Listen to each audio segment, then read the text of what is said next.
他小时候自闭嘛，我就喜欢跟他互动嘛。这孩子很温和，他对谁都很好。他跟我说：“你叫我妈妈叫妈妈，我叫你叫妈。”第一次喊你妈，你当时心情怎么样？肯定开心啊，也挺不好意思的。你也是孩子的妈妈呀？背后的妈妈就是。我叫亲妈，叫妈妈，叫后妈，叫妈。19年5月19日叫的他妈。我妈对我比较严格，你知道妈妈那样好说话，但是我知道她是对我好。每天接我放学的都是她。早上后我要做妈买奶茶，她喜欢喝奶茶，但是不能买很多，因为喝多了奶茶对身体不好。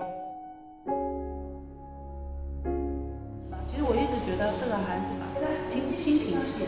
我觉得他总是喜欢，应该有一天自己的亲生爸爸妈妈可以陪着他好好玩一下。但是我觉得你带了这么多年了，他心里也有。他平常心里肯定是有我的，这肯定的。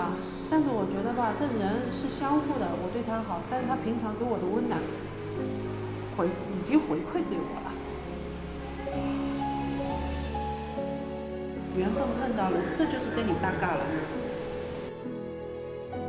碰到了就是缘分了。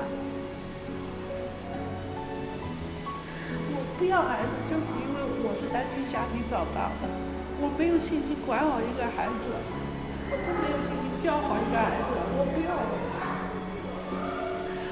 好不容易，觉得碰到一个运气好，碰到这么懂事一个娃，老天就这样对待他，这种几率也给我们家碰到。